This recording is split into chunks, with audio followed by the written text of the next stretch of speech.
नमस्कार दोस्तों, हलचल अयोध्या समाचार में आपका स्वागत है। ताजा तरीन खबरों से अवगत कराने के लिए मैं शिवांगी सिंह राजपूत। अयोध्या जिले में थाना नगर कोतवाली क्षेत्र के निवासी कैब मालिक अजीत गुप्ता के ब्लाइंड मर्डर का पुलिस ने किया खुलासा। कैब मालिक अजीत गुप्ता 13 महीने पहले रहस्यमय तरीके से लापता हो गए थे। अपराधियों ने कैब लूटने की नीयत से अजीत गुप्ता से कैब बुक कराकर गोरखपुर के थाना कैंपियरगंज क्षेत्र में अजीत गुप्ता की हत्या की गई। हत्या के बाद आरोपियों ने गले की चेन, अंगूठी और कैब लूट ली।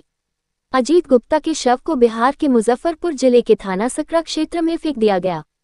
मुजफ्फरपुर पुलिस द्वारा शव को अज्ञात मानकर बरामद किया और 72 घंटे बाद पोस्टमार्टम कर अंतिम संस्कार कर दिया। अपराधियों ने कैब को बिहार के दरभंगा जिले में लावारिस हालत में छोड़ दिया था, जिसे पुलिस ने बरामद कर लिया। 23 नवंबर 2024 को अजीत गुप्ता की पत्नी सुमन गुप्ता ने अयोध्या कोतवाली में मुकदमा दर्ज कराया था। हत्या में 5 आरोपी शामिल थे, जिनमें 4 गिरफ्तार किए गए और एक पहले से जेल में बंद है। एसएसपी डॉक्टर गौरव ग्रोवर द्वारा प्रेस वार्ता कर घटना पर दी गई जानकारी। आज एक बहुत ही महत्वपूर्ण खुलासे के संबंध में यहाँ पर प्रेस कॉन्फ्रेंस की जा रही है। बेसिकली वर्ष 2024 के नवंबर महीने में 20 नवंबर को एक अजीत गुप्ता नाम के व्यक्ति, जो कि एक कैब ड्राइवर और कैब ओनर भी थे, उनकी मिसिंग रिपोर्ट हुई थी, जिसको कि थाना कोतवाली अयोध्या में दर्ज किया गया था। उनकी पत्नी द्वारा यह सूचना दी गई थी। उनके ढूंढने के काफी प्रयास किए गए और फिर जनवरी 2025 में इस घटना के संबंध में एक अभियोग कोतवाली अयोध्या पर दर्ज किया गया। तब से लेकर अब तक हमारी थाने की टीम, हमारी एसओजी और सर्विलांस की टीम इस घटना को वर्कआउट कर रही थी। एक तथ्य संज्ञान में आया था कि अयोध्या के ही कुछ लोगों द्वारा उनकी कैब बिहार जाने के लिए बुक की गई थी। वो लोग इसमें गए भी थे, परंतु उसके बाद से ही जो मृतक हैं या जो उस समय पर अजीत गुप्ता जो थे, उसके पास ही मिसिंग हो गए थे। पुनः इस अभियोग की समीक्षा हमारे लेवल पर की गई और टीम्स को सर्विलांस के माध्यम से, सीसीटीवी के माध्यम से, टोल के माध्यम से इस घटना को वर्कआउट करने का टास्क दिया गया। आज इस घटना का सफल अनावरण हुआ है। बेसिकली इस घटना में टोटल 5 लोग शामिल हैं। इनको उस तारीख को बिहार जाने के लिए कैब बुक की जाती है और इससे पहले कि इनकी प्लानिंग इनकी गाड़ी लूटने की थी।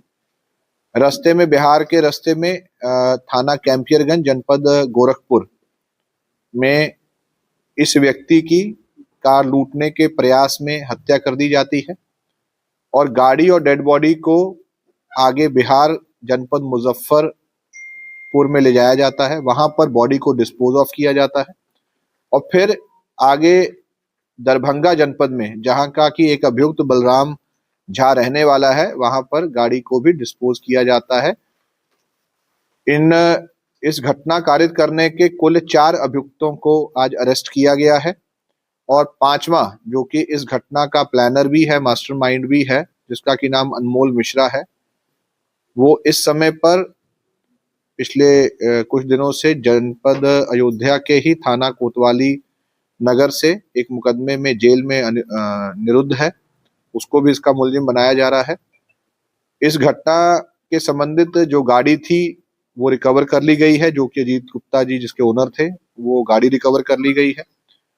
इसके साथ ही जनपद मुजफ्फरपुर से संबंध में संपर्क किया गया तो वहां से ये कंफर्मेशन आई है कि उस पर्टिकुलर डेट को एक डेड बॉडी वहां पर रिकवर हुई थी। प्रक्रिया को अपनाते हुए 72 घंटे बाद उस डेड बॉडी का पोस्टमार्टम हुआ था और फिर वहां पर अज्ञात में एक हत्या का अभियोग भी पंजीकृत किया गया था। मृतक के परिजनों द्वारा वहां पर जो भी कार्रवाई हुई थी उसको देख करके उनकी डेड बॉडी की पहचान की गई है फोटो वगैरह के माध्यम से, जिसकी आगे भी प्रक्रिया अपनाई जाएगी। और उनके ही पूछताछ में इन व्यक्तियों के नाम भी सामने आए थे, जिनका की नाम की बढ़ोतरी हुई है।